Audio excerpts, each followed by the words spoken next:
A paz do Senhor Jesus. Hoje eu quero compartilhar com vocês uma palavra muito forte que o Senhor tem falado ao meu coração, que está no livro de Mateus, no capítulo 25. Começa na parábola das 10 virgens e diz assim: O reino dos céus será, pois, semelhante a 10 virgens que pegaram suas candeias e saíram para encontrar-se com o noivo. 5 delas eram insensatas e 5 eram prudentes. As insensatas pegaram as suas candeias, mas não levaram óleo. As prudentes, porém, levaram óleo em vasilhas, junto com as suas candeias. O noivo demorou a chegar, e todas ficaram com sono e adormeceram. À meia-noite ouviu-se um grito: o noivo se aproxima, saiam para encontrá-lo. Então todas as virgens acordaram e prepararam as suas candeias. As insensatas disseram às prudentes: dê-nos um pouco do seu óleo, pois as nossas candeias estão se apagando. Elas responderam: não, pois pode ser que não haja o suficiente para nós e para vocês. Vão comprar óleo para vocês. E saindo elas para comprar o óleo, chegou o noivo. As virgens que estavam preparadas entraram com ele para o banquete nupcial. A porta foi fechada.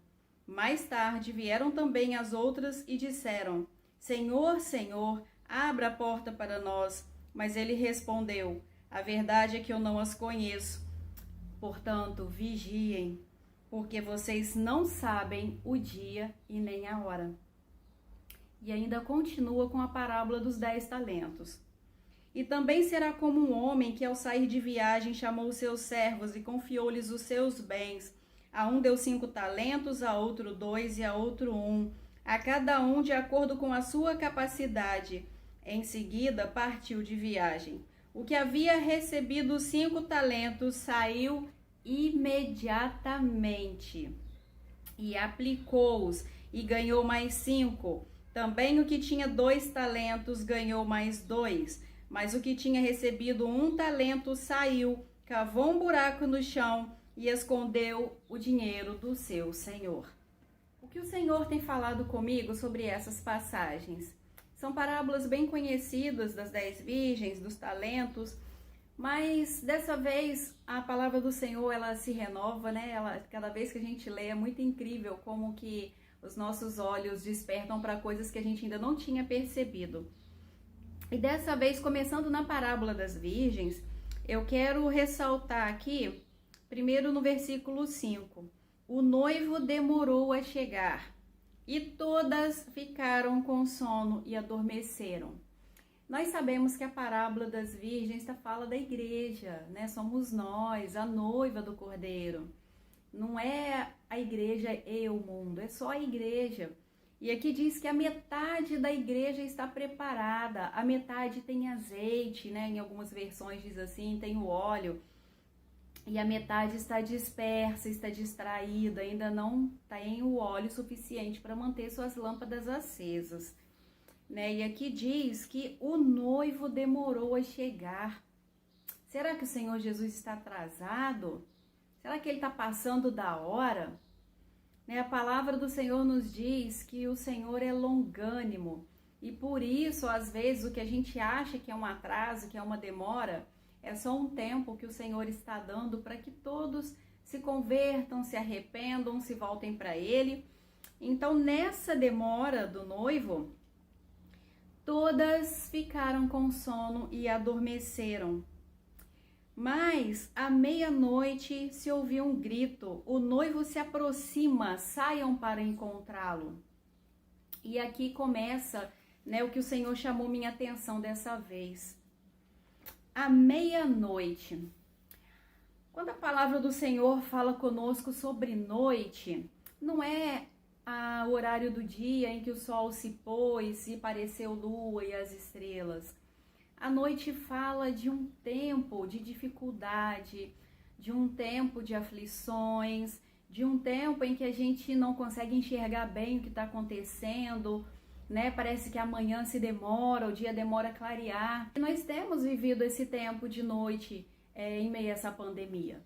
Né? Essas questões políticas que estão acontecendo no Brasil e no mundo, a gente não sabe como vai ser, quando vai acabar, A gente espera que seja logo, mas será que algum dia isso tudo volta ao normal? Será? Então é um tempo de noite, nós não sabemos até quando isso vai. Então eu queria dividir com vocês, né, essa parte que diz que ouviu-se um grito, o noivo se aproxima.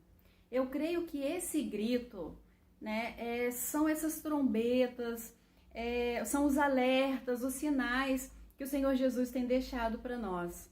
Mateus 24, quando a gente volta uma folha aí, a gente vai ver o começo de por que Jesus está falando isso com os discípulos, né? Onde que isso começou. E aqui no versículo 3 diz assim,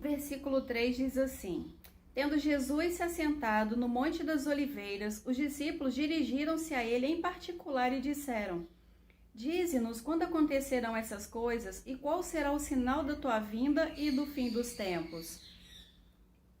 Então Jesus começa a mostrar para os discípulos, né, os sinais que estariam por vir, as coisas que iriam acontecer nesses últimos tempos, que estaria mostrando que a volta do Senhor está próxima. E aqui quando diz que o noivo, né, ouviu-se um grito, o noivo se aproxima, nós conseguimos perceber que esses sinais que o Senhor Jesus já tinha dito para os discípulos, eles estão gritando aí pra gente, olha, tá próximo, o noivo está às portas, né? Mantenham aí suas lamparinas acesas, mantenham azeite de sobra, né? Que a gente precisa ter bastante azeite. E o que seria esse azeite? A gente sabe, a gente está cheio do Espírito Santo, a gente está vivendo guiado pelo Espírito Santo, a gente poder estar olhando com os olhos do Espírito, não pelos nossos olhos da carne, as circunstâncias são muito difíceis nos dias de hoje, mas quando nós temos azeite nas nossas lâmpadas, a gente consegue mudar a nossa ótica, a gente consegue enxergar as coisas de uma forma diferente.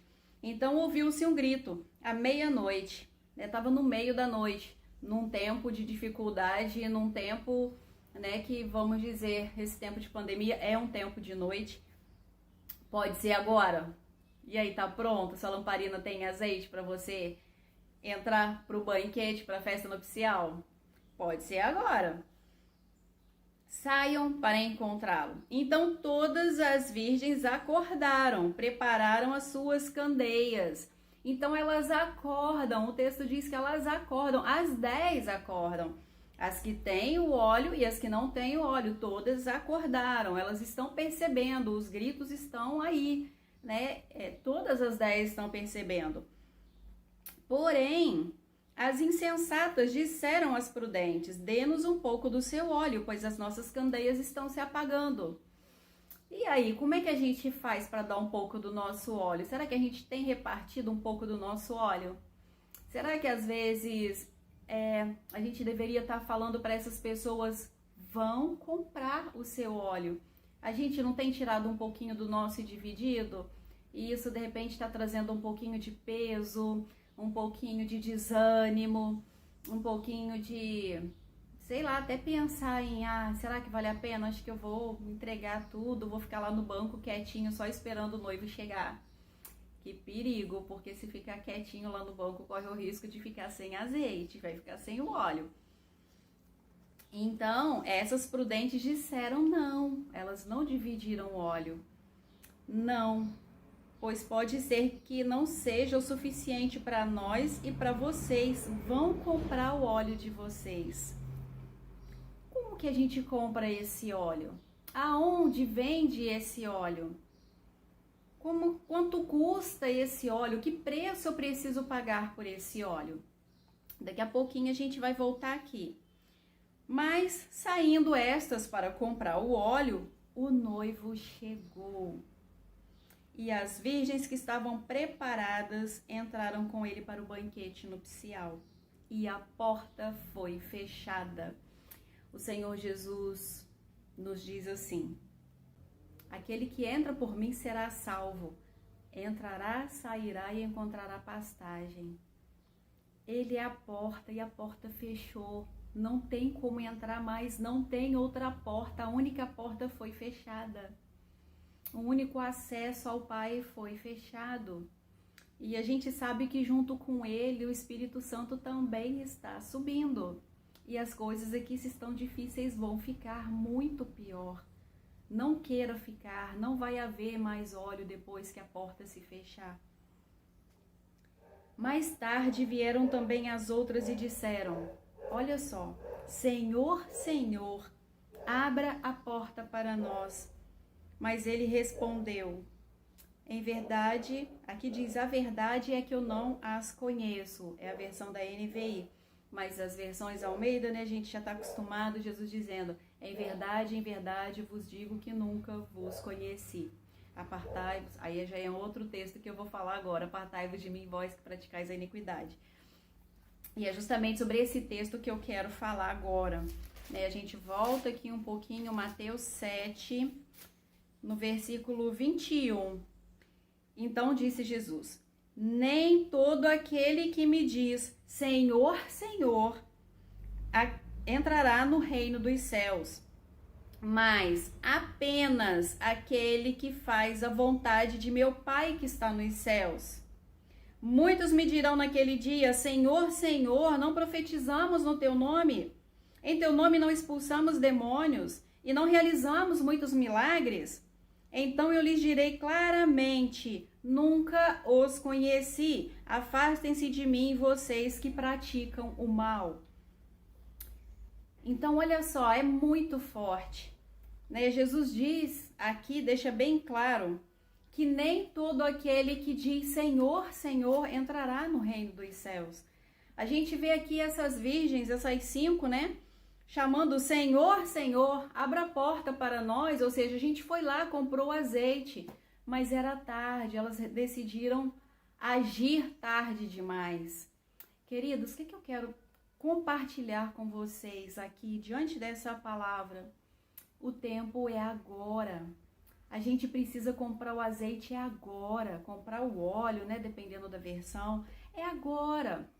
Nós ainda temos tempo. Não adianta esperar, né? Quando a gente vê, Jesus voltou, a igreja já foi.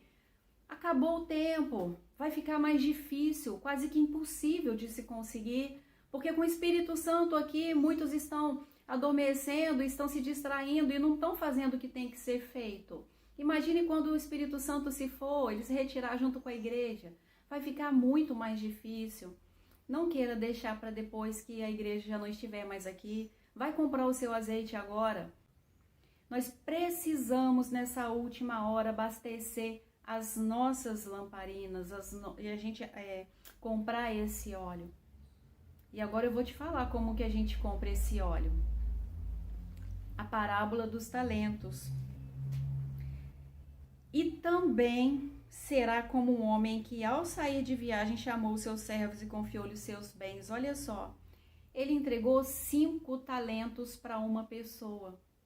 E esse servo, a palavra diz que ele foi imediatamente multiplicar esses 5 talentos.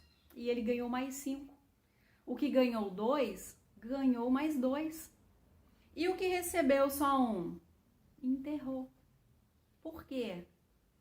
Porque ele disse, olha que forte isso, essa parte eu achei muito forte. O Senhor ministrou muito forte isso comigo. Vamos ler lá no texto, né? 24, versículo 24, ele disse assim: por fim veio que tinha recebido 1 talento e disse: eu sabia que o Senhor é um homem severo, que colhe onde não plantou e junta onde não semeou. Por isso tive medo, saí e escondi o seu talento no chão. Veja, aqui está o que lhe pertence. O Senhor lhe respondeu: servo mau e negligente. Você sabia que eu colho onde não plantei e junto onde não semeei? Então você devia ter confiado o meu dinheiro aos banqueiros, para que quando eu voltasse eu recebesse de volta com juros. Tirem o talento dele e entregue ao que tem 10, pois a quem tem, mais será dado, e terá em grande quantidade, mas a quem não tem, até o que tem lhe será tirado. E lancem fora o servo inútil, nas trevas, onde haverá choro e ranger de dentes. Misericórdia. É só o que a gente pode clamar nesse texto, misericórdia. Queridos, e qual a passagem que o Senhor tem me levado a meditar? que faz paralelo aqui com essa história desse servo inútil. Forte, né? Servo inútil, ser chamado pelo Senhor de servo inútil. Mas o Senhor tem me tocado que muitos têm usado a passagem de Jeremias 48:10, que diz: maldito o homem que faz a obra do Senhor relaxadamente ou negligentemente. E se baseando nessa passagem, as pessoas têm usado como desculpa para não fazer nada. Mas se esquece que a palavra do Senhor também diz que aquele que bota a mão no arado e olha para trás, o Senhor não tem prazer nele. Se você colocou a mão no arado, agora é para ir em frente, não é para olhar para trás, não é para parar. Os tempos são difíceis, sim. Jesus disse que seria difícil, não seria fácil, mas ele não nos disse para parar. Quando o Senhor tira o povo do Egito e leva para entrar em Canaã, morre Moisés, levanta Josué, e Deus diz: ser forte e corajoso. Ser forte e corajoso. E de novo, ser forte e corajoso. Vai nessa tua força, eu sou contigo, eu que te aperfeiçoarei. Revesti-vos, pois, de toda a armadura do Senhor para suportar esses dias. E a nossa luta não é contra a carne, não é contra a sangue, mas é contra principados e potestades. Então levanta, se posiciona. Toma posse de quem você é no Senhor. Nós somos geração eleita, sacerdócio real, um povo adquirido para mostrar, para trazer aqueles que são presos nas trevas para a maravilhosa luz do Senhor. E o que nós temos feito? Às vezes nós temos ficado dentro de casa com pena de nós mesmos, ai de mim, ai de mim. Mas o Senhor nos manda seguir em frente, o Senhor nos manda levantar, o Senhor diz que ainda tem muito chão pela frente. Como ele disse para Elias: o que você está fazendo nessa caverna, Elias? Sai daí, ainda tem muito chão pela frente. E o Senhor tem nos chamado também nessa última hora. Não é hora de recuar, não é hora de ficar parado, não é hora de ter pena de si, não é hora de ter medo desse vírus. Muito maior é o Deus que nos dá a vida. O Senhor pode nos tirar a vida aqui dentro de casa. Eu posso ficar dentro de casa, eu posso dormir e não acordar. A vida está na mão dele. Eu não sei quem viu, se vocês ainda não assistiram, no meu Instagram, vou deixar depois aqui embaixo nos comentários, eu postei o testemunho sobre como foi a minha passagem por essa doença, né? Até então, naquele começo, eu nem acreditava, eu achava que era fantasia, que essa doença nem existia, estavam fazendo aquilo só para apavorar. Mas aí o Senhor me permitiu passar. Meu esposo e eu pegamos junto essa doença. E ele costuma dizer que nós dois passamos juntos pelo vale da sombra da morte, mas no meu caso eu fui pior um pouquinho, que eu comecei a esbarrancar pelo vale. Mas o Senhor nos tirou de lá, o Senhor nos guardou lá, o Senhor nos fortaleceu enquanto nós estávamos lá. Lê o meu testemunho, você vai ver o que nós passamos. Mas o Senhor nunca, nunca nos desampara. Ele nunca nos deixa sozinho, Ele está conosco o tempo todo. Para onde eu irei? Ele é a própria vida. Para onde você vai? Ele é a própria vida. O Senhor pode, Ele é o dono da vida, Ele protege, Ele renova as nossas forças, a nossa saúde, o nosso vigor. Ele que nos põe de pé, Ele nos capacita, Ele nos chama, Ele fala: vai nessa tua força que eu sou contigo. É Ele que faz, não somos nós. Se eu for olhar para a minha vida hoje, aonde eu estou, o que o Senhor tem feito através de mim, eu sou uma das mais improváveis. Uma coisa eu tenho em mente, eu sei que aonde o Senhor tem me colocado, é o Senhor que tem me colocado. Porque se eu for olhar na fila dos prováveis, eu estou lá no final da fila. Tinha muitos outros muito melhores do que eu para fazer o que eu hoje tenho feito na presença do Senhor. Mas Ele escolheu a mim. E se Ele disse que com as minhas imperfeições e com o que eu tenho, com as minhas limitações, ainda assim Ele quer me usar, aleluia, obrigada, Senhor, porque o Senhor me escolheu. Ele poderia estar usando qualquer outro. Tem muita gente boa que poderia estar fazendo o que o Senhor me chamou para fazer. Mas o Senhor quis usar a mim. E eu fico feliz com isso, eu louvo ao Senhor por isso. Porque foi Ele que me chamou. Não importa o que os outros dizem. Se eu não faço bem, se o que eu faço não está agradando a A ou a B, se eu deveria mudar, o Senhor é quem me chamou. Ele não muda a minha personalidade, Ele me molda. Olha que coisa mais linda. Eu aprendi isso na minha primeira aula de bibliologia, porque sim, apesar de eu já ter feito dois cursos de teologia, 98, 99 e 2000, depois eu fiz 2006, 2007, 2008, mas a palavra de Deus, a gente nunca cansa de estudar. Quanto mais a gente estuda, mais a gente vê que ainda não sabe. E esse ano eu senti o Senhor me despertando e eu falei, vou fazer bibliologia porque eu quero aprender mais. Como que pode? Olho para mim, tão cheia de limitações, de imperfeições, e o Senhor me chama e me coloca de pé. E como diz na palavra, Ele nos dá as vestes novas e coloca anel no nosso dedo, né? Como na parábola lá do filho pródigo, sandália nos pés e diz, vai. Você é minha filha, representa o nosso reino. Vai lá, pode ir em meu nome, usa o meu nome. Sabe o que é isso, querido? O grande eu sou te escolheu como filho, Ele é o nosso Pai. Você pode ir em nome dEle agora, porque o meu Pai me colocou aqui. O meu Pai disse vai e por isso eu vim. E no nome do meu irmão mais velho, o Senhor Jesus, eu posso pisar serpentes e escorpiões. Eu posso beber coisas mortíferas que não vai me causar dano algum, porque está escrito aqui. E a minha fé está baseada nessa palavra. Voltando para o nosso texto, esse servo foi chamado de inútil. Ele recebeu um único talento e não foi capaz de multiplicar um único talento. Mas para nós hoje eu quero deixar o exemplo desse servo que recebeu 5 talentos. A Bíblia diz que ele saiu imediatamente para multiplicar esses talentos. Então você quer saber como se compra o óleo?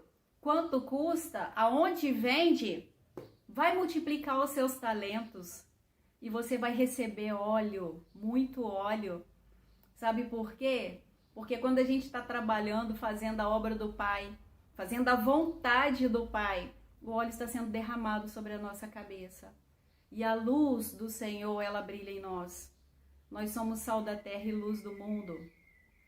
Nós precisamos refletir Jesus. Nós precisamos. Nós não somos nada mesmo não. Nós não temos capacidade para nada. As maiores escolas, faculdades, universidades do mundo não nos capacitaria para a gente cumprir o chamado do Senhor.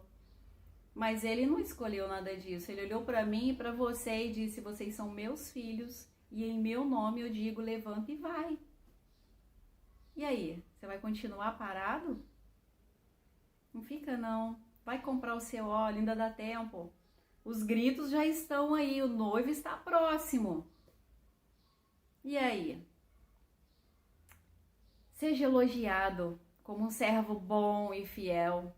Recebeu 5 talentos, saiu imediatamente para poder multiplicar esses talentos. Aquilo que o Senhor tem colocado na sua mão para fazer, multiplique. Não é você que faz, você não tem capacidade mesmo para fazer nada, é o Senhor quem faz através de nós. Multiplica, a gente é só canal, Ele que vai fazer. É tremendo isso, porque você se posiciona, diz, eis-me aqui, Senhor, usa-me. E Ele vem e Ele faz através de você.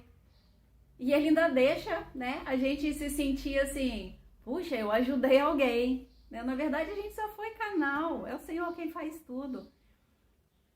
Então, querido, em nome de Jesus, agora que você acabou de receber essa palavra, fica parado aí não, se mova, mas se mova em direção ao Senhor. Se mova agora, diga para Ele, Senhor, eis-me aqui, me perdoa porque até aqui eu fiquei parado, mas diante dessa sua palavra eu estou vendo que o Senhor está me dando mais uma chance para me levantar e fazer a tua vontade. Porque o Senhor também quer me chamar de servo bom, servo fiel. Então me unge agora, Senhor, renova as minhas forças, arranca esse medo, tira todo o impedimento, mas em nome de Jesus me coloca de pé porque eu preciso fazer a tua vontade, Pai.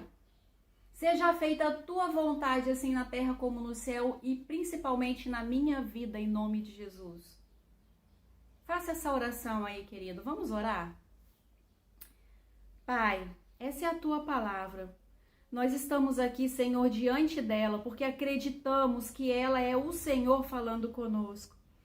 Por isso, ó Pai, primeiro eu quero te agradecer, porque o Senhor fala conosco em todo o tempo. Basta a gente abrir esse livro e o Senhor está aqui conversando com a gente face a face. Obrigada, Senhor, porque nós temos a liberdade no nosso país de carregar esse livro tão precioso, de carregar a tua palavra viva junto conosco. Que onde nós abrimos essa palavra, Senhor, ela traz vida e vidas são renovadas, vidas são restauradas. Aquele que estava deitado, aquele que estava caído se põe de pé, porque a tua palavra tem poder, Senhor. E é com base nessa palavra que o Senhor ministrou no meu coração e me trouxe até aqui, Senhor, para dividir com os meus irmãos. Eu agradeço porque o Senhor me deu essa oportunidade de dividir essa palavra, esse banquete, Senhor, tão precioso com os meus irmãos. E também quero te agradecer, Pai, porque nessa hora eu sei que estou sendo um canal de bênçãos do Senhor para alcançar as vidas desses que estão parados, destes que estão nesse momento desanimados, Senhor, achando que não tem mais força para prosseguir. Espírito Santo, nosso amigo consolador, esse que vem para convencer o mundo do pecado, da justiça e do juízo. Toca agora nesse meu irmão que está assistindo essa palavra. Enche ele agora do óleo novo. Enche, Espírito Santo, mostra para ele o quanto ele é precioso e o quanto que nós ainda temos de caminho pela frente, o quanto ele ainda pode ser usado. Reanima essa vida, levanta essa vida em nome de Jesus. Espírito Santo, faz o que só o Senhor pode fazer. Nem todas as palavras do mundo que eu usasse aqui poderiam convencer ninguém, mas o Senhor, com um simples toque, o Senhor nos coloca de pé, o Senhor nos faz sentir importantes, filhos amados, preciosos. E por isso eu clamo ao Senhor, nessa hora, vá de encontro a essa vida, enche ela agora com óleo novo, levanta ela, que nesse momento ela saia da condição de servo inútil, de virgem insensata, para um servo bom e fiel, para a virgem prudente que vai estar com a sua lamparina acesa e cheia de óleo, cheia de azeite, pronta, ainda que adormeça, vai acordar, mas vai acordar cheia de azeite. E quando o noivo chegar, vamos entrar juntos naquele céu tão lindo que é nosso anseio, nosso desejo. Nós estaremos todos juntos lá, na festa nupcial, no grande banquete, no grande dia. Faz, Espírito Santo, aquilo que só o Senhor pode fazer. Eu clamo ao Senhor nessa hora, em nome de Jesus, e te agradeço, porque eu sei que o Senhor está agora revivendo muitas vidas que estavam adormecidas e praticamente mortas. Obrigada, Espírito Santo, porque o Senhor tem alcançado, tem tocado e tem colocado os meus irmãos de pé. Em nome de Jesus. Então recebe dessa alegria do nosso Pai nessa hora. Reanima a tua vida, fique de pé. Seja esse servo bom e fiel, seja a virgem prudente, com a sua lamparina cheia de azeite, cheia de óleo, e que a sua vida brilhe à luz de Jesus, que muitos possam ver o Senhor através da luz que está na sua vida. Em nome de Jesus. Amém.